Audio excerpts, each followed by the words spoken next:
అమ్మాయి పుట్టింది, అబ్బాయి పుడితే అనేక రకాలుగా చేద్దాం అనుకున్నాను, కానీ అమ్మాయి పుట్టింది కదా ఏదో సమయంలో చేయవచ్చులే అనేసి అమ్మాయి పెళ్లిలో చేద్దాంలే అనేసి అన్నాడు. పూర్వం అష్టవృషాత్ భవేత్ కన్యా అన్నట్లుగా పూర్వం 8వ ఏటనే వివాహం చేసేవారట స్త్రీలకి. అలాగే ఈ కళావతికి కూడా 8వ ఏడు వచ్చిందే తడవుగా ఒక దూతను పిలిచి మా అమ్మాయికి తగినవాడిగా ఉండేటువంటి వాడు ఇల్లరికి వచ్చేటువంటి అల్లుండి కూడా తీసుకురమ్మని పంపించేటప్పటికి ఆ దూత ఆ యొక్క కాంచన్ నగరం వెళ్లి యోగ్యుడైనటువంటి వయస్క కుమారుని తీసుకుని వచ్చాడు. ఆ కుమార్తెనిచ్చి వివాహం చేశాడు. అత్యంత వైభవపేతంగా ఈ యొక్క వివాహ కార్యంలో ఉండి స్వామివారి వ్రతం మాట మర్చిపోయాడు షావుకారు. కొంతకాలానికి అల్లుడికి తన వ్యాపారంలో మెళకువలన్నీ కూడా నేర్పడానికి రత్నసారమురానికి వెళ్లారు. యొక్క అల్లుడు మామగారు కూడా నా యొక్క వ్రతం చేయకుండా ఇంకా నన్ను ఇలాగా వదిలేశారు, నా ఉనికి తెలిసేటట్టుగా వీళ్ళకి కష్టాలు కలగాలనేసి స్వామివారు శపించేటప్పటికీ ఇద్దరు దొంగలు రాజగారు ధనాగారు నుండి ధనాన్ని భరించి ఈ వైశ్యులిద్దరూ కూడా విడిది చేసినటువంటి సత్రంలోకి వచ్చి వాళ్ళ దగ్గర ధన సంచులించి అదృశ్యమైపోయారు ఆ దొంగలు. ఆ యొక్క దొంగలను వెంబడిస్తూ వస్తున్నటువంటి రాజభట్లు వైశ్యులకి ఇంత ధనంతో ఉండడం చేత వీళ్ళిద్దరే దొంగలనేసి నిశ్చయించి రాజుగారి దగ్గరికి తీసుకెళ్లేటప్పటికీ రాజుగారు ఏమీ విచారణ చేయలేదు. ఎప్పుడూ కూడా భగవంతుడి యొక్క అనుగ్రహం ఉంటే నారికేల సముద్భూత అనేసి చెబుతూ ఉన్నారు. నారికేల కొబ్బరికాయలోకి ఎవరూ కూడా ఏ విధమైనటువంటి ఇది చేత కూడా ప్రవేశింప చేయకుండా ఎలాగైతే నీరు చేరుతుందో అలాగే భగవంతుడి అనుగ్రహం ఉంటే ఇల్లు అష్టైశ్వర్యాలతో ఇష్ట సంపదలతోటి కూడా తొలుతూ ఉంటుంది. అదే భగవంతుడి యొక్క ఆగ్రహం ఉన్నట్లయితే అదే కొబ్బరికాయలో నీళ్లు ఎవరూ తీయకుండానే కొబ్బరి కుళ్ళి అయిపోతుందో అదే విధంగా మనం చెప్పేటువంటి మాటలు చేసేటువంటి పనులు కూడా ఏ విధంగానూ కూడా అభివృద్ధిలో ఉండవు. కాబట్టి ఈ యొక్క వైశ్యులిద్దరూ కూడా ఆ యొక్క భగవంతుడి యొక్క ఆగ్రహానికి గురవడం చేత వీరు ఎన్ని విధాలు చెప్పినప్పటికీ కూడా రాజుగారు వినకుండా వాళ్ళిద్దరినీ కూడా కారాగృహంలో బంధించారు. ఇక ఇంట నుండి ద్రవ్యంతా కూడా దొంగలు దోచుకున్నారు. వండుకోవడానికి పాత్ర లేదు, తినడానికి తిండి లేదు. ఇలాంటి పరిస్థితుల్లో ఆ యొక్క లీలావతి మంచం పట్టింది.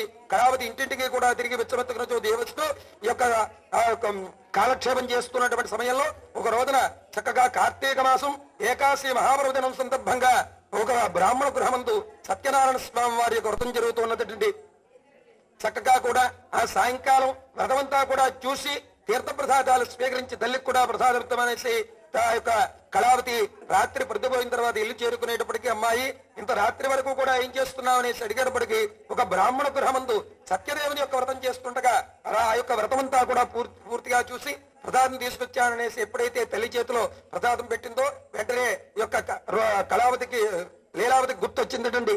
మనం వ్రతం నీ పుట్టినప్పుడు వ్రతం చేద్దామనేసి సంకల్పించాం, ఇంకా కూడా చేయకుండా ఉండడం చేత ఇలాంటి కష్టం వచ్చింది అనేసి ఆలోచన చేసుకుని ఆ యొక్క కూతురుతో జరిగిందంతా కూడా చెప్పి మరునాటి ఉదయమే ఆ యొక్క బంధువులందరి దగ్గర కూడా వారి బంధువుల దగ్గర కూడా జోగిదండి సత్యనారాయణ స్వామి వారి వ్రతం చేశారు. స్వామి అనుగ్రహం తులసీదళ మాత్రోపి ఎప్పుడైతే తులసీదళాలకు కూడా భగవంతుడు తూగుతూ ఉంటాడో అలాగే వీరు చేసినటువంటి వ్రతానికి సంతుష్టుడై స్వామివారు ఆ రాజుగారి స్వప్నంలో కనిపించారు. ఓ రాజా, నీవు కారాగృహంలో బంధించినటువంటి వైశ్యులిద్దరూ కూడా దొంగలు కాదు, నా మాయ చేత నీకు దొంగల కింద కనిపించారు. వాళ్ళిద్దరినీ కూడా తెల్లవారుజామునే విడిచిపెట్టు అనేసి చెప్పేటప్పటికీ రాజుగారు తెల్లవారుజామునే సభ చేసి మంత్రవిరోహితాదులు తప్పించి తనకు వచ్చినటువంటి కళ గురించి వారందరితో కూడా చెప్పి వారందరూ కూడా వించుండగా ఆ యొక్క వైశ్యులిద్దరినీ కూడా విముక్తులు చేసి నూతన వస్త్రాలు ఇచ్చి వారు వ్యాపారం చేసుకుంటే ఎంతైతే ధనం వస్తుందో అంత ధనాన్ని ఇచ్చి కూడా పంపించేయండి అనేసి చెప్పేటప్పటికీ ఈ యొక్క షావుకారులిద్దరినీ కూడా రాజుగారు అదే విధంగా సత్కరించి పంపించేటప్పటికీ షావుకారులిద్దరూ కూడా రాజుగారి దగ్గర సెలవు తీసుకుని తమ నగరానికి బయలుదేరారు. అద తృతీయోధ్యాయ సమాప్త. తృతీయోధ్యాయమాత్మక సర్వం శ్రీ అనంతలక్ష్మీ సత్యవతీతమేత సత్యనారాయణ స్వామి దేవత అర్పణమస్తు గోవింద గోవింద. అద చతుర్థోధ్యాయ ప్రారంభ. వీళ్ళిద్దరూ కూడా త్రోవలో తీర్థయాత్రలు చేస్తూ ఒకనాడు ఉదయం పడవను ఒడ్డుకు పట్టించాలి కాలకృత్యాలు నెరవేర్చుకోవడానికి.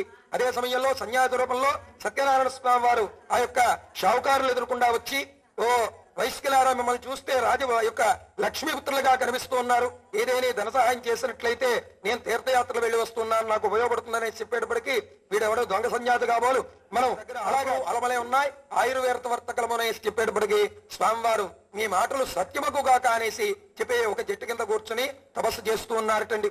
అదే సమయంలో ఈ షావుకారులిద్దరూ కూడా కాలకృత్యాలు నెరవేర్చుకుని పడవ దగ్గరకు వచ్చి చూసేటప్పటికి పడవ తేలిగ్గా ఉందిట. లోపలికెళ్లి చూసేటప్పటికి ఆకులు వలమలే ఉన్నాయిట. పరుగు పరుగులు సన్యాసి దగ్గరికి వచ్చి సాష్టాంగ నమస్కారం చేసి అయ్యా మీతో అవివేకమే పరిహాసంగా మాట్లాడాం, మా అపరాధాలు క్షమించి మా ధనం మాకు లభించినట్లుగా ప్రసాదించమనేసి ప్రార్థించేటప్పటికీ వారి యొక్క ధనం వారికి లభించినట్లుగా చేసి మీరు సత్యదేవుని యొక్క వ్రతం చేస్తాననేసి సంకల్పించి ఇంకా చేయకుండా ఉండడం చేత మీకు ఈ కష్టాలన్నీ కూడా వచ్చాయనేసి చెప్పేటప్పటికీ సత్యదేవుని మనసులో స్మరిస్తూ తమ నగరానికి బయలుదేరారు. అల్లుడు పడవలో ఉండి మామగారు ఒడ్డున ఉండి సామాన్లని కూడా నింపిస్తూ ఉన్నారు. ఇదే సమయంలో తమ రాకను భార్యాపుత్రికలిద్దరికి కూడా తెలిపనమనేసి ఆ యొక్క దూతను పంపించేటప్పటికీ అదే సమయంలో ఈ యొక్క లీలావతి కళావతి కూడా సత్యదేవుని యొక్క వ్రతం చేస్తున్నారటండి. వ్రతం పూర్తిగా చేశారు. కానీ ఈ భర్త వచ్చినటువంటి తొందరలో భర్తలు చూసేటటువంటి తొందరలో వారు ప్రసాదం పుచ్చుకుందామనేసి పక్కన పెట్టుకున్నటువంటి ప్రసాదం మర్చిపోయి ఆ యొక్క నది ఒడ్డుకు వచ్చేటప్పటికి అల్లుడు పడవ కూడా వీరు చూస్తున్నటువంటి ఈ లీలావతి కూడా క్షమాపణ చెప్పుకున్నారు. నీ కుమార్తె నా యొక్క ప్రసాదం పూజించకుండా తన భర్తని చూడటానికి వచ్చింది కాబట్టి ఇలాంటి శిక్ష కలిగింది అనేసి చెప్పేటప్పటికీ ఆ కళావతి ఇంటికి పరుగున వెళ్లి తీర్థ ప్రసాదాలు స్వీకరించి స్వామివారికి నమస్కరించి నది ఒడ్డుకు వచ్చేటప్పటికి పడవ అల్లుడు కూడా ఎక్కడెక్కడే ఉండడం చేత ఆ నది ఒడ్డునే సత్యదేవుని యొక్క వ్రతం చేస్తూ అంత్యకాలం వరకు కూడా వ్రతం చేస్తూ స్వామి సాన్నిధ్యాన్ని పొందినవాడు ఆయన షావుకారు. అదే చతుర్థోధ్యాయ సమాప్త చతుర్థోధ్యాయ మంత్రాత్మక సర్వం శ్రీ అనంతలక్ష్మీ సత్యవతి నారాయణ స్వామి దేవత అర్పణమస్తు. గోవిందా గో యొక్క సోదమహామని సవరకాదవాహనులందరినీ కూడా చూచి వ్రతం ఎలా చేయాలో చెప్పాను మొదటి అధ్యాయంలో. రెండో అధ్యాయంలో రాజుగారు చేస్తున్నటువంటి యొక్క వ్రతం గురించి చెప్పాను. మూడో అధ్యాయంలో ఒకవేళ వ్రతం చేసుకుంటాననేసి చేయకపోవడం వల్ల వచ్చేటువంటి ఆపదలు అన్ని కూడా 3-4 అధ్యాయాల్లో చెప్పాను. ప్రసాద మహత్యం అనేటువంటి 5వ అధ్యాయాన్ని కూడా చెబుతాను, శ్రద్ధగా వినండి అనేసి చెప్పడం ప్రారంభించారు ఈ యొక్క సూతమహాముని. తుంగధ్వజుడు అనేటువంటి మహారాజు ప్రజలను కనబెట్టలే చూస్తూ రాజ్యపాలన చేస్తూ ఉన్నాడు. ఒకనాడు ధర్మగంటను పెట్టేటండి ఆ యొక్క రాజద్వారానికి ముందుగా ఎవరికైనా ఇక్కడ ఆపద కలిగినప్పుడు ఈ ధర్మగంటను మోగిస్తే వారికి ఆ యొక్క 60 ఘడియల్లో వారి యొక్క కష్టమంతా కూడా తీరుస్తాననేసి చెప్పేటప్పటికీ గొల్లగూడెం నుండి గొల్లలందరూ కూడా బంధువులతో కూడుకున్న వారై ఆ యొక్క రాజ్యానికి వచ్చి ధర్మగంటను భోగించారట. మీకు వచ్చినటువంటి కష్టం ఏమిటనేసి రాజుగారు అడిగేటప్పటికీ, రాజా మా యొక్క గొల్లగూడానికి దగ్గరగా ఉన్నటువంటి అరణ్యం నుండి ఆ యొక్క మృగాల యొక్క దాడి చేత పశువులన్నీ కూడా బాధపడుతూ ఉన్నాయి. మాకు మీ యొక్క మంది మార్పులంతో వచ్చి ఆ యొక్క మృగాలన్నీ కూడా దూరంగా తరిమివేయండి అనేసి ప్రార్థించేటప్పటికీ రాజుగారు సరేననేసి మరుసటి రోజు ఉదయమే సంకల్పించారు. ఆ యొక్క వేటకు వెళ్ళడానికి మంది మార్పలంతో చక్కగా ఆ యొక్క అడవికి వెళ్లి క్రూర్మృగాలని కూడా దూరంగా తరిమేసి మార్గాయాసంతో గొల్లగూడానికి వచ్చి ఒక చెట్టు కింద విశ్రమిస్తూ ఉన్నారు రాజుగారు చేస్తున్నటువంటి పనిని వారి యొక్క జయవాలనేసి ఉద్దేశంతో ఈ గొల్లలందరూ కూడా అందరూ బంధువులతో కూడుకున్న వారై సత్యదేవుని యొక్క వ్రతం చేస్తూ ఉన్నారు. అదే సమయంలో రాజుగారు వచ్చారు. మన గురించి యొక్క రాజ్యం విడిచి ఈ యొక్క అడవికి వచ్చి వీటినన్నింటినీ కూడా దూరంగా తరిమేశారనేసి రాజుగారు జయంగా ఉండాలనేసి సత్యదేవుని యొక్క వ్రతం చేసి ఆ ప్రసాదం తీసుకొచ్చి రాజుగారి దగ్గర ఉంచేటప్పటికీ అదేటువంటి ప్రసాదం నిజంగా భావించి తన రాజ్యానికి వచ్చేశాడు ఈ యొక్క రాజుగారు తుంగధ్వజ మహారాజు. అయితే ఎప్పుడూ కూడా అడవికి వెళ్లి వేటకు వెళ్లి ఇంటి తన రాజ్యానికి వచ్చేటప్పటికీ 100 కుమారులు కూడా కోటద్వారం దగ్గర నుండి పండుగ వాతావరణంతో తండ్రి గారిని తీసుకెళ్లే వారికండి. నేడు నిర్మానుష్యంగా ఉంది, ఎవరు కూడా స్వాగత సత్కారాలు లేవు, లేదా రాజ్యంలో ఎవరా లేరా అనేసి అన్నట్లుగా ఉంది. అందరూ కూడా వెళ్లి అంతఃపురంలో వెళ్లి చూశారట రాజుగారు. చూసేటప్పటికి 100 కుమారులు కూడా అస్వస్థతతోటి బాధపడుతూ ఉన్నారు. రాజవైద్యులకు కూడా తెలియలేదు ఈ వీరికి ఏ రోగం వచ్చిందో. తెలియకపోయేటప్పటికీ ఆ రాజవైద్యులు చెబుతూ ఉన్నారు, రాజా ఒక గడియ ముందు వరకు కూడా వీళ్ళు బాగున్నారు, కానీ ఇప్పుడు ఇలా అయిందనేసి అడిగేటప్పటికీ రాజుగారు ఆలోచన చేసుకున్నాడు. గడియ ముందు నేను ఎక్కడున్నాను, ఏం చేశాననేసి ఆలోచించుకుని గొల్లగూడానికే వెళ్లి గొల్లలందరి సమక్షంలోనూ కూడా వ్రతం చేసుకుని చక్కగా స్వామివారి ప్రసాదం వారి చేతి మీదుగా తీసుకుని స్వామివారికి నమస్కరించి క్షమాపణ చెప్పుకునేటప్పటికీ 100 కుమారులకి కూడా ఆరోగ్యం చేకూరుతుంది. 100 కుమారులు కూడా వచ్చేసారు. మాఘమాసంలో పరమేశ్వరుడి యొక్క అనుగ్రహం చేత ఈ నూతన దంపతులు చేసేటువంటి వ్రతం చేత మనమందరూ కూడా పునీతులమయ్యాం. ఈ రోజున ఎప్పుడైనప్పటికీ కూడా ఈ వ్రతం చేయడానికి శక్తి చాలకున్నా లేదా ఆ యొక్క అవసరం రానప్పటికీ కూడా వీరు చేసి మనను కూడా తరింపజేశారు. కర్త కారయిత చేవ ప్రేరకశ్చానమోదక సుకృతే దుష్కృతే చేవ చత్వార సమభాగిన.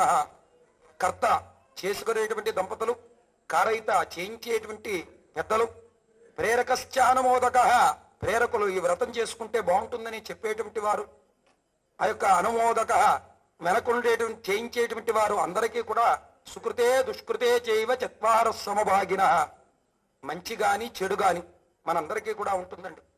పరమేశ్వరుడు యొక్క అనుగ్రహం ఉంది కనుక ఈ రోజున ఈ నూతన దంపతులు చేసేటువంటి వ్రతానికి మనం హాజరై వారు చేసుకున్నటువంటి వ్రతంలో మనం పాలు పంచుకుని కథమి స్వామి ప్రసాదం స్వీకరించి మనం అందరం కూడా ఈ వ్రతం చేసినటువంటి ఫలితాన్ని పరిపూర్ణంగా పొందగలిగాం. అందులో అదృష్టవంతులం అందరూ కూడా. కాబట్టి చక్కటి ఈ యొక్క వ్రతం అంతా కూడా చేస్తూ ఇదే సమయంలో పరమేశ్వరుడు గురించి 2 మాటలు. సమయం కూడా చక్కగా చాలా తక్కువగా ఉంటుంది. వాళ్ళ జీవనోపాధి కొరకు చాలా అవస్థపడుతూ ఉంటారు, కాలేకపోవచ్చు. కాబట్టి సులభమైనటువంటి మార్గాన్ని ఉపదేశించమనేసి ఆ యొక్క పార్వతీదేవి పరమేశ్వరుని అడిగేటప్పటికీ పరమేశ్వరుడు చెబుతూ ఉన్నాడు, శ్రీరామ రామ రామ అనేటువంటి సప్తాక్షరీ మంత్రం అండి. శ్రీరామ రామ రామ అనేటువంటిది, శ్రీ అనేటువంటిది లక్ష్మీ బీజం, నమో నారాయణాయ అనేటువంటి దాంట్లో రకారం, నమశివాయ అనేటువంటి దాంట్లో మకారం. కాబట్టి లక్ష్మీదేవితో సహితమైనటువంటి విష్ణుమూర్తి ఆ యొక్క శివుడు కూడా ఆ స్మరించినటువంటి ఫలితం వస్తుంది ఈ యొక్క రామనామం జపించడం చేత. ఎక్కడైతే రామనామం చేస్తుంటామో అక్కడ స్వామి భాష్పవారి పరిపూర్ణలోచనం మారుతి నమత రాక్షసాంతకం. ఎవరైతే రామనామం చేస్తూ ఉంటారో వారికి ఏ విధమైన ఇబ్బందులు లేకుండా చూస్తూ ఉంటాడనేసి ఇక్కడ చెబుతూ ఉన్నారు. కాబట్టి శ్రీరామ అనేటువంటి రామనామం చాలా మంచిది. ఈ రామనామం శ్రీరామ రామ రామ అనేటువంటిది ఎవరైతే అంటారో వారు విష్ణు సహస్రనామాలు కూడా పఠించినటువంటి ఫలితం వస్తుంది అనేసి పరమేశ్వరుడు పార్వతీదేవికి ఉపదేశించారు. అదే విష్ణు సహస్రనామంలో ఆఖరి శ్లోకం, ఆర్తా విషణ్ణ శిథిలాశ్చ భీత ఘోరేషు వ్యాధుష వర్తమానా సంకీర్త్య నారాయణ శబ్దమా. ఆర్తులై విషమ పరిస్థితుల్లో ఉన్నప్పటికీ కూడా శిథిలాశ్చ భీత, ఎవరూ కూడా తొలగించలేనటువంటి భయం, ఘోరేషు వ్యాధుష వర్తమానా, ఏ వైద్యుడు కూడా తగ్గించలేనటువంటి రోగం, సంకీర్త్య నారాయణ శబ్దమాత్రం. ఎప్పుడైతే ఆ యొక్క నారాయణ అనేటువంటి నామాన్ని ఉచ్చరిస్తారో విముక్తి దుఃఖ సుఖినో భవంతు, ఆ యొక్క దుఃఖాలని కూడా తొలగిపోతాయనేసి చెబుతూ ఉన్నారు. చక్కగా సత్యనారాయణ వ్రతం ఎప్పుడైతే సత్యాన్ని తెలియజేసేటువంటిది, మనిషిని ధర్మ మార్గాన్ని నడిపించేటువంటిది ఈ యొక్క సత్యదేవుని యొక్క వ్రతం. ఈ వ్రతం చేయడం వారి సుకృతం, చూడడం మన సుకృతం అనేసి ఈ సందర్భంగా తెలియజేస్తూ సత్యనారాయణ స్వామి వారి యొక్క వ్రతంలో ఉన్నటువంటి అంతరాక సత్యనారాయణ స్వామి వారి యొక్క వ్రతం విరాట్ స్వరూపమైతే విష్ణుమూర్తి యొక్క విశ్వరూపం.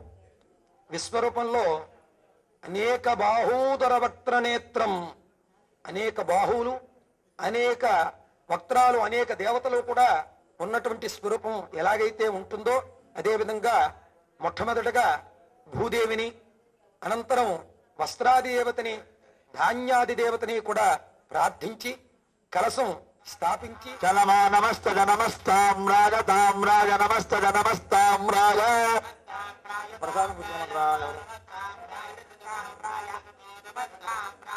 తాం రాజ జగతాం రాజ తాం రాజ చారు రాజారు రాజ చతాం రాజ తాం తాం రాజ జగతాం రాజ తాం రాజ చ నమః శంగాయ శంగాయ నమో నమః శంగాయ జగ శంగాయ నమో నమః శంగాయ చ పూజ చేయి. పశపదయా పశపదయా గద పశపదయా గద పశపదయా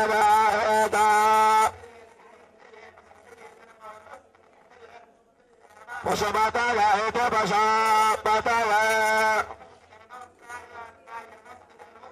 నమః త్రాయ త్రాయ నమో నమః త్రాయ త్రాయ నమో నమః త్రాయ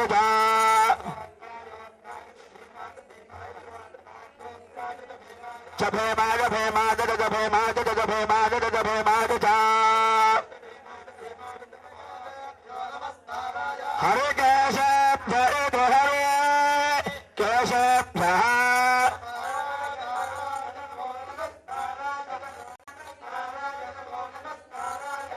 తారాయ నమో నమస్తారాయ తారాయ నమ శంభవ శంభవ నమ తారాయ నమ శంభవ ఏ వైన మేల మే వై వైనం భవయతి భవయత్యాల మే వై వైనం భవయతి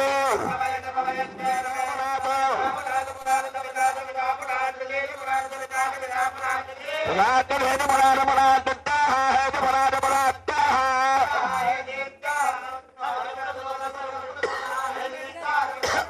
ఆరవద ప్రవద వద ప్రవద ఆరవద ప్రసోద ఏవై వద వద ప్రసోద ఆరవద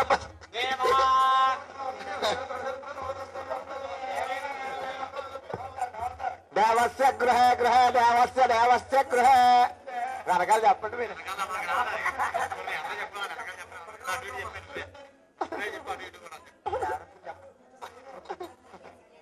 రకాలు చెప్పండి దేవస్య గృహ గృహ దేవస్య దేవస్య గృహ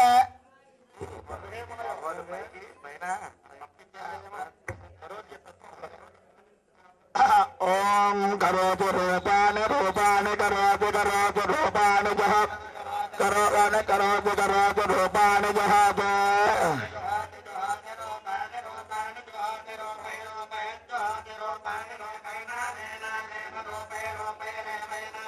మేనా మేనా మే మే మే నాగో సగో సమేనా మే మే మే నాగో సవ్వా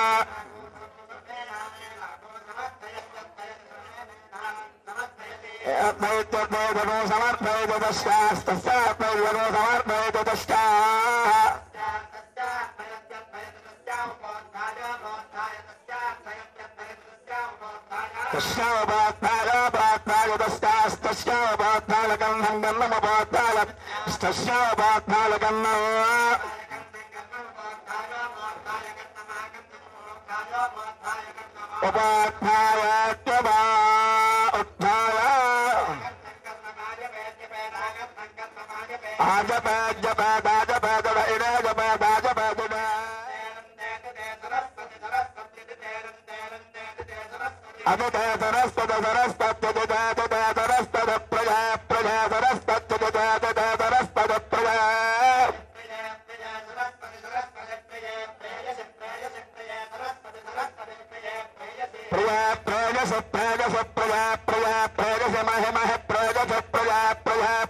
గోపికమ్మా చాలునులే మాని నిదరా గోపికమ్మా నిను విడని మా మంచుతెరా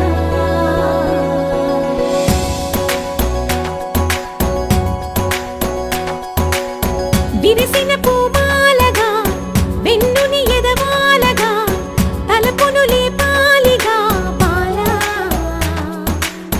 పరదాలే తీయక పరుపే దిగనీయక అవలింపాయింతగా మేలా కడవల్లో కవ్వాలు సడి చేస్తున్న వినక గడపల్లో కిరణాలు లీలెమ్మన్న కదలక కలికి ఈ కొనుకేలా తెల్లవార వచ్చినమ్మ గోపికమ్మా చాలునులే మాని నిదరా గోపికమ్మా నిను విడని మా మంచుతెరా